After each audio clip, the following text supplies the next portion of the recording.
السلام علیکم۔ رات کے 8 بجے ہیں۔ یہ ریڈیو پاکستان ہے۔ خبرنامے کے ساتھ حاضر ہے سمرہ یوسف اور شفیق الرحمان۔ پہلے اہم خبروں کا خلاصہ۔ وزیراعظم نے اگلے 5 برسوں میں ملکی برآمدات کو دوگنا کرنے کے لیے لائحہ عمل تشکیل دینے کی ہدایت کی ہے۔ شہباز شریف نے گلگت بلتستان کو درپیش مسائل کے حل کے لیے ایک کمیٹی تشکیل دی ہے۔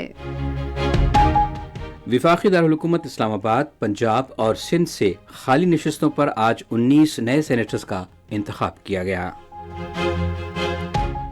اسپیکر قومی اسمبلی نے ایوان زیری میں عمر ایوب کو بطور قائد حزب اختلاف مقرر کرنے کا اعلان کیا ہے۔ وزیر صنعت و پیداوار نے یوٹیلیٹی سٹورز کارپوریشن کو آٹے اور دیگر اشیاء ضروریہ کا معیار یقینی بنانے کی ہدایت کی ہے۔ خصوصی سرمایہ کاری سہولت کونسل کے پالیسی اقدامات کے باعث آئی ٹی برآمدات میں اضافہ ہو رہا ہے۔ پنجاب کے منصوبہ بندی اور ترقی بورڈ نے مختلف شعبوں میں 6 ترقیاتی اسکیموں کے لیے 8 ارب روپے سے زائد مالیت کے فنڈز کی منظوری دی ہے۔ چین نے پاکستان کی انسداد دہشت گردی کی کوششوں کی بھرپور حمایت کی ہے۔ کل جماعتی حریت کانفرنس نے غیر قانونی زیر قبضہ جموں کشمیر میں کشمیریوں کی شناخت مٹانے کی کوششوں پر بھارتی حکومت پر تنقید کی ہے۔ غزہ میں گزشتہ 24 گھنٹے کے دوران جاری اسرائیلی بمباری میں 71 فلسطینی شہید ہو گئے ہیں۔ دمشق میں ایرانی قونصلیٹ پر ہلاکت خیز اسرائیلی فضائی حملے کے تناظر میں اقوام متحدہ کی سلامتی کونسل کا اجلاس آج ہو رہا ہے۔ نامور لوک گلوکار شوکت علی کی 30ویں برسی آج منائی گئی۔ اور اب تفصیل کے لیے پہلے شفیق الرحمان۔ وزیراعظم محمد شہباز شریف نے وزارت تجارت کو ہدایت کی ہے کہ آئندہ 5 برسوں میں ملکی برآمدات دوگنا کرنے کے لیے لائحہ عمل وضع کیا جائے۔ آج اسلام آباد میں برآمدی شعبے کی ترقی کے بارے میں اعلیٰ سطح کے اجلاس کی صدارت کرتے ہوئے انہوں نے وزارت سے کہا کہ سرکردہ تاجروں اور دانشوروں سے مشاورت کے بعد لائحہ عمل جمع کرایا جائے۔ وزیراعظم نے یہ بھی ہدایت کی کہ ای کامرس کے شعبے میں برآمد کنندگان کو سہولت فراہم کرتے ہوئے ان کے مسائل حل کیے جائیں جو اپنی مصنوعات پاکستان میں بنا کر انہیں دنیا بھر میں برآمد کرتے ہیں۔ انہوں نے کہا کہ پاکستان کے برآمدی شعبے کی صلاحیت کو زیادہ سے زیادہ بروئے کار لانے کے لیے اقدامات کیے جا رہے ہیں۔ شہباز شریف نے متعلقہ حکام سے یہ بھی کہا کہ عالمی ویلیو چین کی برآمدی مصنوعات تیار کرنے والی صنعتوں کی ترقی کے لیے سفارشات جمع کرائی جائیں۔ انہوں نے کہا کہ انفارمیشن ٹیکنالوجی، گھریلو اشیاء، ٹیکسٹائل اور دوسرے شعبوں کی برآمدات کے فروغ کے لیے برآمدی شعبے کے متعلقہ اداروں کو بھی اعتماد میں لینا چاہیے۔ وزیراعظم شہباز شریف نے گلگت بلتستان کو درپیش مسائل کے حل کے لیے ایک کمیٹی تشکیل دی ہے۔ انہوں نے کمیٹی کی تشکیل کا اعلان وزیر اعلیٰ گلگت بلتستان گلبر خان سے اسلام آباد میں ملاقات کے دوران کیا۔ وزیراعظم نے کمیٹی کو ہدایت کی کہ وہ تمام معاملات پر مشاورت کے بعد اپنی سفارشات پیش کرے۔ شہباز شریف نے گلگت بلتستان کی تمام 3 ڈویژنز میں دانش سکولز تعمیر کرنے کی بھی ہدایت کی۔ انہوں نے علاقے میں دانش سکولز نادار خاندانوں سے تعلق رکھنے والے لڑکے اور لڑکیوں کے لیے قائم کیے جا رہے ہیں۔ یہ سکولز بچوں کو بین الاقوامی معیار کی تعلیم اور رہائشی سہولیات فراہم کریں گے۔ وزیراعظم نے کہا کہ گلگت بلتستان کے لوگوں کی ترقی اور انہیں صحت اور تعلیم کی سہولتیں فراہم کرنا حکومت کی اولین ترجیح ہے۔ شہباز شریف نے عطا آباد اور ہارپو پن بجلی منصوبوں کی تکمیل پر کام تیز کرنے کی ہدایت کی۔ اجلاس کو بتایا گیا کہ ان منصوبوں کی تکمیل سے گلگت بلتستان میں بجلی کی بلا تعطل فراہمی یقینی بنانے میں مدد ملے گی۔ وزیراعظم کو بتایا گیا کہ نلتر ایکسپریس وے کی تعمیر مکمل ہو گئی ہے جو خطے کی ترقی اور خوشحالی میں اہم کردار ادا کرے گا۔ وزیراعظم نے گلگت بلتستان میں سیاحت اور شمسی توانائی کے منصوبوں کی ترقی کے لیے بھی ایک لائحہ عمل تیار کرنے کی ہدایت کی۔ مسلم لیگ نون کے اسحاق ڈار اور پیپلز پارٹی کے رانا محمود الحسن وفاقی دارالحکومت سے سینیٹرز منتخب ہو گئے ہیں۔ ٹیکنوکریٹ نشست پر اسحاق ڈار نے 222 ووٹ حاصل کیے جبکہ سنی اتحاد کونسل کے راجہ انصر محمود نے 81 ووٹ لیے۔ جنرل نشست پر رانا محمود الحسن نے 224 ووٹ لے کر کامیابی حاصل کی جبکہ ان کے حریف سنی اتحاد کونسل کے امیدوار فرزند حسین شاہ 79 ووٹ حاصل کر سکے۔ آج پنجاب اسمبلی میں سینٹ کی 5 خالی نشستوں کے نتائج کا اعلان کر دیا گیا ہے، جن میں خواتین اور ٹیکنوکریٹ کی 2 اور اقلیتی نشست 1 شامل ہے۔ نتائج کے مطابق مسلم لیگ نون کے مصدق ملک اور محمد اورنگزیب نے ٹیکنوکریٹ کی نشستوں پر کامیابی حاصل کی، جبکہ انوشا رحمان اور بشرا انجم نے خواتین کی نشستیں جیتیں۔ خلیل طاہر سندھو نے اقلیتی نشست حاصل کی۔ ٹیکنوکریٹ کی نشست پر مصدق ملک نے 121 ووٹ، محمد اورنگزیب نے 128 اور ان کی حریف امیدوار یاسمین راشد نے 106 ووٹ حاصل کیے۔ خواتین کی نشستوں پر انوشا رحمان نے 125، بشرا انجم نے 123 اور ان کی حریف سنی اتحاد کونسل کی صنم جاوید نے 102 ووٹ حاصل کیے۔ اقلیتی نشست پر خلیل طاہر سندھو نے 253 جبکہ سنی اتحاد کونسل کے آصف عاشق نے 99 ووٹ حاصل کیے۔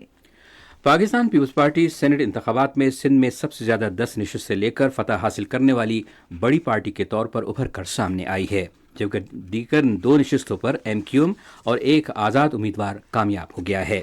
اسمبلی کے کل 154 منتخب ارکان نے 7 جنرل نشستوں، ٹیکنوکریٹ اور خواتین کی 2 نشستوں اور 1 اقلیتی نشست پر سینٹ کے ارکان کے انتخاب کے لیے اپنا حق رائے دہی استعمال کیا۔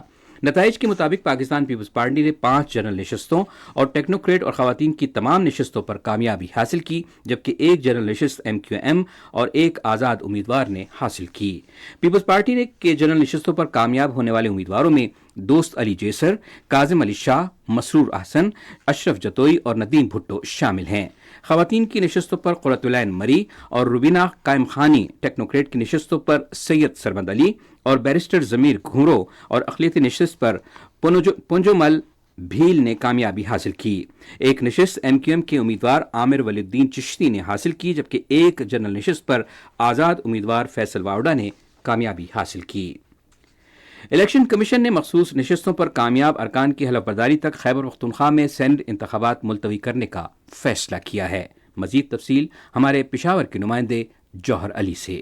آج جاری ہونے والے نوٹیفیکیشن میں چیف الیکشن کمشنر سکندر سلطان راجہ کی سربراہی میں 5 رکنی بینچ نے انتخابات ملتوی کرنے سے متعلق 2 صفحات پر مشتمل فیصلہ دیا۔ الیکشن کمیشن نے آئین کے آرٹیکل 218 کی شق 3 کے تحت انتخابات ملتوی کر دیے ہیں۔ نوٹیفیکیشن کے مطابق مخصوص نشستوں پر منتخب اراکین سے حلف نہ لینے کی وجہ سے سینٹ انتخابات کے لیے الیکٹورل کالج نامکمل ہے، جو کہ جائز ووٹرز کو حق رائے دہی سے محروم کرنے اور ووٹرز کو لیونگ پلینگ فیلڈ سے محروم کرنے کے مترادف ہے۔ قومی اسمبلی کے اسپیکر سردار ایاز صادق نے عمر ایوب خان کو ایوان ذیلی میں قائد حزب اختلاف نامزد کر دیا ہے۔ آج حزب اختلاف کے رہنماؤں بیرسٹر گوہر علی خان، عمر ایوب اور ملک عامر ڈوگر کی اسلام آباد میں اسپیکر سے ملاقات میں ان کے نام کو حتمی شکل دی گئی۔ حزب اختلاف کی اکثریت نے عمر ایوب کے نام کی تائید کی تھی۔ الیکشن کمیشن گلگت بلتستان نے گلگت بلتستان کے تمام اضلاع کی حتمی انتخابی فہرست جاری کر دی ہے۔ نئی جاری کردہ انتخابی فہرست کے مطابق رجسٹرڈ ووٹوں کی مجموعی تعداد 7,74,319 ہے، جبکہ گلگت بلتستان میں گزشتہ انتخابات میں ووٹوں کی تعداد 7,43,000 تھی۔ Chief election commissioner Gilgit Baltistan Raja Shahbaz Khan نے گلگت میں میڈیا سے گفتگو کرتے ہوئے کہا کہ پہلی مرتبہ گلگت بلتستان میں گھر گھر جا کر ووٹرز کا سروے کیا گیا ہے۔ انہوں نے کہا کہ ووٹرز 8301 پر اپنا شناختی کارڈ نمبر بھیج کر اپنے ووٹ کے بارے میں تفصیلات حاصل کر سکتے ہیں۔ انہوں نے کہا کہ نئے ووٹرز کی رجسٹریشن کا عمل بھی آسان بنا دیا گیا ہے۔ الیکشن کمیشن آف پاکستان نے کئی تعلیمی بورڈز کے اسکولوں میں امتحانات کے سبب خیبر پختونخوا کی 6 تحصیل کونسلوں میں چیئرمین کی نشستوں کے ضمنی انتخابات ملتوی کر دیے ہیں۔ الیکشن کمیشن کے جاری کردہ ایک نوٹیفیکیشن کے مطابق چیئرمین کی نشست کے لیے ضمنی بلدیاتی انتخاب اب اس ماہ کی 28 تاریخ کو ہوں گے۔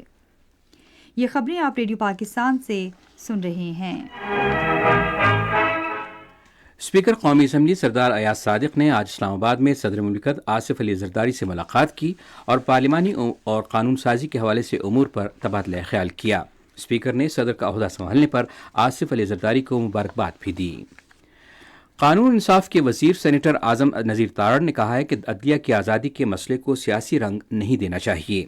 تحریک انصاف کے رہنما بیرسٹر گوہر علی خان کے بیان پر تبصرہ کرتے ہوئے وزیر قانون نے کہا کہ اس مسئلے پر تحریک انصاف اور اس کے بانی کے بیانات سپریم کورٹ کے از خود نوٹس کو سیاسی رنگ دینے کی مذموم کوشش ہے۔ انہوں نے کہا کہ آئین کے آرٹیکل 184(3) کے تحت نوٹس لیا گیا اور پاکستان کے آئین پر عمل درآمد اور اس کا نفاذ ہونا چاہیے۔ اعظم نذیر تارڑ نے کہا کہ بینچ تشکیل دینا چیف جسٹس اور سینئر ججوں پر مشتمل کمیٹی کا استحقاق ہے اور یہ سیاسی مسئلہ نہیں۔ وزیر صنعت و پیداوار رانا تنویر حسین نے یوٹیلیٹی سٹورز کارپوریشن کو آٹا اور دیگر اشیاء کے معیار کو برقرار رکھنے کی ہدایت کی ہے۔ آج اسلام آباد میں رمضان پیکج سے متعلق ایک اجلاس کی صدارت کرتے ہوئے انہوں نے کہا کہ اشیاء کے مقررہ معیار پر کوئی سمجھوتا نہ کیا جائے۔ وزیر نے کارپوریشن کو یہ بھی ہدایت کی کہ اس حوالے سے کسی بھی خامی پر قابو پایا جائے۔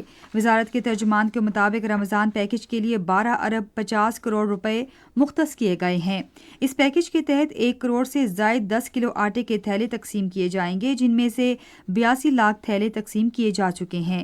اس پیکج کے تحت 35,000 میٹرک ٹن چینی حاصل کی گئی تھی، جس میں سے 27,000 میٹرک ٹن تقسیم کی جا چکی ہے۔ رمضان پیکج کے تحت 15,000 میٹرک ٹن سے زائد گھی بھی تقسیم کیا گیا ہے۔ خصوصی سرمایہ کاری سہولت کونسل کے پالیسی اقدامات کی وجہ سے آئی ٹی برآمدات میں اضافہ ہو رہا ہے۔ اسٹیٹ بینک کے اعداد و شمار کے مطابق فروری میں آئی ٹی برآمدات 25 کروڑ 70 لاکھ ڈالر رہیں، جو گزشتہ سال کے اسی عرصے کے مقابلے میں 32% زیادہ ہیں۔ رواں مالی سال کے پہلے 8 ماہ کے دوران آئی ٹی برآمدات 15% اضافے سے 1 ارب 97 کروڑ ڈالر سے زائد ہو گئیں۔ گزشتہ 8 ماہ کے دوران خصوصی سرمایہ کاری سہولت کونسل نے 15 میں سے 13 اہداف حاصل کیے ہیں، جس سے انفارمیشن ٹیکنالوجی کے شعبے میں بہتری آئی ہے اور اس کی برآمدات میں اضافہ ہوا ہے۔ تجزیہ کاروں کے انداز کے مطابق رواں مالی سال میں ملک کی مجموعی آئی ٹی برآمدات 3 سے 4 ارب ڈالر کے درمیان ہو سکتی ہیں، جو گزشتہ سال کے مقابلے میں 2 ارب 60 کروڑ ڈالر زیادہ ہیں۔ امور کشمیر اور گلگت بلتستان کے وزیر انجینئر امیر مقام نے متعلقہ حکام کو ہدایت کی ہے کہ افغان کمشنریٹ کے امور کے حل کے لیے تمام دستیاب وسائل بروئے کار لائیں۔ انہوں نے یہ بات آج افغان کمشنریٹ پشاور کے دورے میں کہی۔ انہوں نے کمشنریٹ کے امور کے بارے میں اعداد و شمار اپ ڈیٹ کرنے کی ہدایت بھی کی۔ پنجاب کے منصوبہ بندی اور ترقی بورڈ نے مختلف سیکٹرز کی 6 ترقیاتی اسکیموں کے لیے 8 ارب روپے سے زائد فنڈز کی منظوری دی ہے۔ فنڈز کی منظوری آج لاہور میں صوبائی ڈیولپمنٹ ورکنگ پارٹی کے 49ویں اجلاس میں دی گئی۔ وزیر اعلیٰ پنجاب مریم نواز نے لاہور کے تعمیری اور ترقیاتی منصوبے کی ہنگامی بنیادوں پر تکمیل کے لیے 3 ماہ کا وقت دیا ہے۔ انہوں نے آج لاہور میں ایک خصوصی اجلاس کی صدارت کرتے ہوئے کہا کہ ہر 10 روز بعد منصوبے پر پیش رفت کا جائزہ لیا جائے گا۔ مزید تفصیل ہماری لاہور کی نمائندہ زنیرہ خالد سے۔ وزیر اعلیٰ پنجاب مریم نواز شریف نے اس بات پر زور دیا کہ منصوبے کی پیش رفت کا ہر 10 دن بعد جائزہ لیا جائے گا۔ انہوں نے لاہور کی تمام بڑی اور چھوٹی سڑکوں کی تعمیر و مرمت کے ساتھ ساتھ گلیوں کو ہموار کرنے اور ٹف ٹائلز لگانے کے منصوبے کی منظوری بھی دی اور اس کے ساتھ ساتھ لاہور میں 22,000 اسٹریٹ لائٹس لگانے کی بھی منظوری دی۔ وزیر اعلیٰ نے لاہور کے 9 زونز میں نکاسی آب اور سیوریج کے نظام کی بحالی، تعمیر اور مرمت کا بھی جائزہ لیا۔ انہوں نے سیوریج ماسٹر پلان اور واٹر ٹینک کی تعمیر کے منصوبے کے حوالے سے ایک جامع پلان طلب کر لیا۔ انہوں نے مزید ہدایت کی کہ لاہور کے تمام علاقوں میں واٹر سروسز کی کوریج کو بتدریج وسعت دی جائے اور شہر میں تمام واٹر فلٹریشن پلانٹس کو فعال کرنے کو یقینی بنایا جائے۔ انہوں نے شہریوں پر زور دیا کہ وہ حکومت کی صفائی مہم میں تعاون کریں۔ سندھ کے وزیر اعلیٰ سید مراد علی شاہ نے کہا ہے کہ کراچی میں اسٹریٹ کرائمز کے خاتمے اور صوبے کے کچے کے علاقے میں ڈاکوؤں سے نمٹنے کے لیے سخت کارروائی کی جائے گی۔ مزید تفصیل ہمارے کراچی کے نمائندے الطاف پیرزادوں سے۔ میڈیا سے بات چیت کرتے ہوئے انہوں نے کہا کہ صوبے میں امن و امان یقینی بنانے کے لیے سخت اقدامات اٹھائے جائیں گے اور عوام کی جان و مال کا تحفظ یقینی بنایا جائے گا۔ جو ضرورت ہوگی اس صوبے کے شہریوں کو مکمل طور پہ امن و امان سے زندگی گزارنے کے لیے حکومت کرے گی۔ سید مراد علی شاہ نے کہا کہ صوبے میں امن و امان کی صورتحال تسلی بخش نہیں اور نگران دور حکومت میں اس میں مزید خرابی آئی۔ انہوں نے کہا کہ امن و امان ہر صورت میں بہتر بنایا جائے گا۔ بلوچستان کے وزیر اعلیٰ میر سرفراز بگٹی نے کہا ہے کہ حکومت صوبے کے عوام کے فلاح و بہبود کے لیے تمام دستیاب وسائل استعمال کر رہی ہے۔ آج ایک بیان میں انہوں نے کہا کہ بلوچستان میں یونیورسٹیوں کو درپیش مالی بحران ختم کرنے کے لیے تمام تر کوششیں کی جا رہی ہیں۔ یہ خبریں ریڈیو پاکستان سے نشر کی جا رہی ہیں۔ چین نے پاکستان کی انسدادی دہشت گردی کی کوششوں میں بھرپور تعاون فراہم کیا ہے۔ بیجنگ میں معمول کی بریفنگ کے دوران چینی وزارت خارجہ کے ترجمان وانگ پین بین نے کہا کہ چین داسو دہشت گردی کے حملے کی تحقیقات میں پاکستان کو ضروری معاونت فراہم کرے گا۔ غیر قانونی طور پر بھارت کے زیر قبضہ جموں کشمیر میں کل جماعتی حریت کانفرنس نے کشمیریوں کی شناخت مٹانے اور معیشت کو تباہ کرنے کی نریندر مودی کی زیر قیادت بھارتی حکومت کی کوششوں کی شدید مذمت کی ہے۔ کل جماعتی حریت کانفرنس کے ترجمان ایڈوکیٹ عبدالرشید منہاس نے سری نگر میں جاری ایک بیان میں مقبوضہ علاقے میں کشمیری عوام پر بڑھتے ہوئے مظالم اور سیاسی ناانصافیوں پر گہری تشویش کا اظہار کیا۔ ترجمان نے مودی حکومت کے ہندتوا ایجنڈے کا حوالہ دیتے ہوئے کہا کہ بی جے پی اور RSS اپنے اکھنڈ بھارت منصوبے کے تحت قبل از اسلام ہندو ثقافت کو بحال کرنا چاہتی ہیں۔ دوسری جانب مودی کی زیر قیادت بھارتیہ جنتا پارٹی حکومت کی عوام دشمن پالیسیوں کی مذمت کے لیے سری نگر میں ایک احتجاجی مظاہرہ کیا گیا۔ مقبوضہ جموں کشمیر میں کانگریس رہنماؤں کی زیر قیادت مظاہرین نے مقبوضہ علاقے میں ٹیکس دہشت گردی پر بھارتی حکومت کو تنقید کا نشانہ بنایا۔ دریں بھارتی فوجیوں نے ضلع بارامولہ میں مختلف مقامات پر محاصرے اور تلاشی کی کارروائیوں کے دوران 8 نوجوانوں کو گرفتار کیا اور انہیں کالے قانون پبلک سیفٹی ایکٹ کے تحت جیلوں میں نظر بند کر دیا۔ گزشتہ 24 گھنٹے میں پورے غزہ میں اسرائیل کی مسلسل بمباری سے 71 فلسطینی شہید ہو گئے۔ غزہ کی وزارت صحت کے مطابق اسرائیلی حملوں میں 100 سے زائد افراد زخمی ہوئے۔ گزشتہ سال 7 اکتوبر سے غزہ پر اسرائیلی جارحیت کے نتیجے میں شہید ہونے والے فلسطینیوں کی تعداد 32,900 سے تجاوز کر چکی ہے۔ شام کے دارالحکومت دمشق میں ایرانی قونصلیٹ پر اسرائیل کے ہلاکت خیز فضائی حملے پر اقوام متحدہ کی سلامتی کونسل کا اجلاس آج ہوگا۔ نیو یارک میں ایران کے اقوام متحدہ کے لیے مشن نے UN secretary general Antonio Guterres اور اقوام متحدہ کی سلامتی کونسل کے صدر وینیسا فرینزیئر کے نام خط میں عالمی برادری سے اسرائیل کے گھناؤنے اور قابل نفرت دہشت گرد حملے کی مذمت کرنے کا مطالبہ کیا ہے، جس میں ایرانی پاسداران انقلاب کے 7 فوجی مشیر ہلاک ہو گئے تھے۔ سعودی عرب نے شام کے دارالحکومت دمشق میں ایرانی قونصل خانے پر حملے کی مذمت کرتے ہوئے کہا کہ سعودی عرب سفارتی تنصیبات کو نشانہ بنانے کو یکسر مسترد کرتا ہے۔ سعودی وزارت خارجہ نے ایک بیان میں کہا کہ یہ حملہ بین الاقوامی سفارتی قوانین اور سفارتی استثناء کے اصولوں کی خلاف ورزی ہے۔ متحدہ عرب امارات، روس، عراق، اردن، عمان اور قطر سمیت کئی دوسرے ممالک اور خلیج تعاون کونسل نے بھی ایرانی قونصل خانے پر حملے کی مذمت کی ہے۔ عبدالفتاح السیسی نے 2030 تک مسلسل تیسری مدت کے لیے مصر کے صدر کے طور پر حلف اٹھا لیا ہے۔ سیسی نے گزشتہ سال دسمبر 2023 میں ہونے والے مصر کے صدارتی انتخابات میں 89.6% ووٹ حاصل کر کے فتح حاصل کی۔ وہ 2014 میں پہلی مرتبہ 4 سال کی مدت کے لیے مصر کے صدر بنے اور 2018 میں دوبارہ صدر منتخب ہوئے۔ آپ سن رہے ہیں ریڈیو خبرنامہ اور اب پیش ہیں کھیلوں کی خبریں۔ کرکٹرز کی جسمانی فٹنس کی مشقیں کاکول میں آرمی کے اسکول آف فزیکل ٹریننگ میں جاری ہیں۔ ٹریننگ کھلاڑیوں کو نیوزی لینڈ کے خلاف آئندہ ہوم سیریز، امریکہ اور ویسٹ انڈیز میں عالمی T20 کپ کے لیے تیاری میں مدد دے گی۔ نیوزی لینڈ کرکٹ ٹیم اس ماہ کی 18 تاریخ سے شروع ہونے والی 5 T20 میچوں کی سیریز کے لیے پاکستان پہنچ رہی ہے۔ کاکول تربیتی کیمپ کے حوالے سے فاسٹ بالر شاہین آفریدی نے کہا کہ ہر کوئی تربیت سے لطف اندوز ہو رہا ہے اور کھلاڑی کی فٹنس میں کافی بہتری آئی ہے۔ ادھر آل راؤنڈر شاداب خان نے کہا کہ تربیتی کیمپ آئندہ T20 عالمی کپ کے لیے انتہائی مفید ہوگا۔ پاکستان اور نیوزی لینڈ کے درمیان 5 T20 میچوں کی سیریز کے لیے آن لائن ٹکٹوں کی فروخت شروع ہو گئی ہے۔ سیریز کے پہلے 3 میچ راولپنڈی اور بقیہ 2 میچ لاہور میں کھیلے جائیں گے۔ پاکستان ہاکی فیڈریشن نے قومی ہاکی ٹیم کے لیے تربیت کیمپ کے آغاز کی تاریخ کا اعلان کر دیا ہے۔ اذلان شاہ ہاکی ٹورنامنٹ کے 30ویں ایڈیشن کی تیاری کے لیے کیمپ اس ماہ کی 15 تاریخ سے اسلام آباد میں ہوگا۔ Sultan Azlan Shah hockey cup Malaysia میں اگلے ماہ کی 4 تاریخ سے 11 تاریخ تک کھیلا جائے گا۔ ٹورنامنٹ میں New Zealand, Korea, Malaysia, Japan, Pakistan اور کینیڈا کی ٹیمیں حصہ لے رہی ہیں۔ پاکستان اپنا پہلا میچ اگلے ماہ کی 4 تاریخ کو ملائیشیا اور دوسرا میچ اگلے ماہ کی 5 تاریخ کو کوریا کے خلاف کھیلے گا۔ پاکستان اور جاپان کے درمیان میچ اگلے ماہ کی 7 تاریخ اور کینیڈا کے خلاف میچ اگلے ماہ کی 8 تاریخ کو کھیلا جائے گا۔ پاکستان اپنا آخری میچ اگلے ماہ کی 10 تاریخ کو نیوزی لینڈ کے خلاف کھیلے گا۔ آل پاکستان رمضان کپ باسکٹ بال ٹورنامنٹ میں مردوں کے مقابلوں کا اعزاز واپٹا اے اور خواتین کے مقابلوں کا اعزاز پاکستان آرمی نے جیت لیا ہے۔ مردوں کی محکمہ جاتی کیٹیگری کے فائنل میں واپٹا اے نے واپٹا بی کو 10 کے مقابلے میں 12 پوائنٹ سے شکست دی۔ خواتین کے مقابلوں کے فائنل میں پاکستان آرمی نے لائکنز کو 12 پوائنٹ سے ہرا دیا۔ ٹورنامنٹ کے مہمان خصوصی پاکستان باسکٹ بال فیڈریشن کے صدر افتخار منصور نے جیتنے والوں میں انعامات بھی تقسیم کیے۔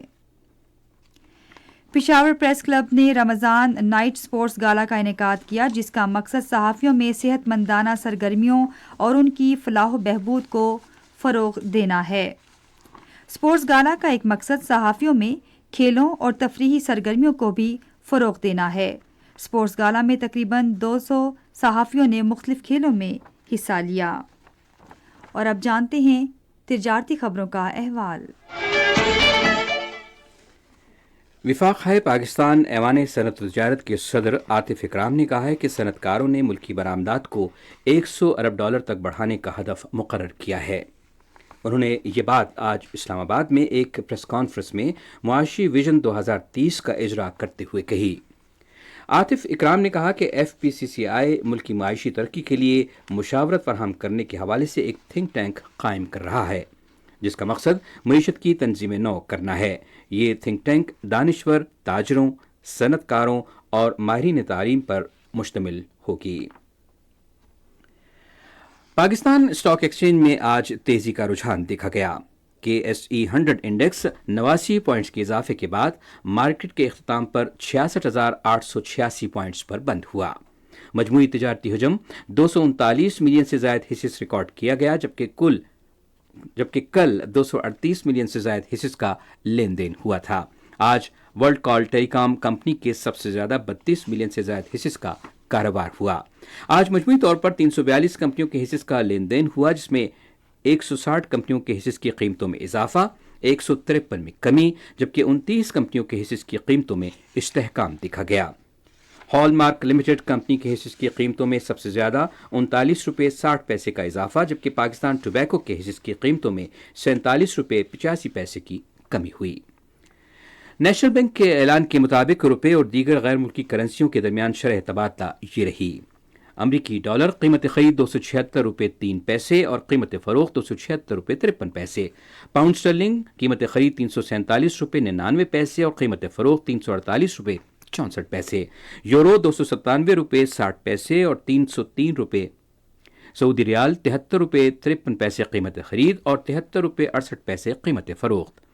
UAE درہم $75.11 قیمت خرید اور $75.26 قیمت فروخت۔ جاپانی ین قیمت خرید $1.71 اور قیمت فروخت $1.74۔ آج کراچی میں 10 گرام سونے کی قیمت 1,99,721 رہی۔ کراچی پوسٹ ٹرسٹ پر گزشتہ 24 گھنٹے کے دوران 1,92,877 میٹرک ٹن سامان کی نقل و حمل ہوئی، جس میں سے 1,48,125 میٹرک ٹن برآمدی اور 44,752 میٹرک ٹن درآمدی سامان شامل تھا۔ یہ تھیں تجارتی خبریں، اور آئیے اب سنتے ہیں فن کی دنیا سے کچھ خبریں۔ معروف لوک گلوکار شوکت علی کی آج 30ویں برسی منائی گئی۔ اس حوالے سے مزید تفصیل ریڈیو پاکستان کے نمائندے سجاد پرویز کی اس رپورٹ میں۔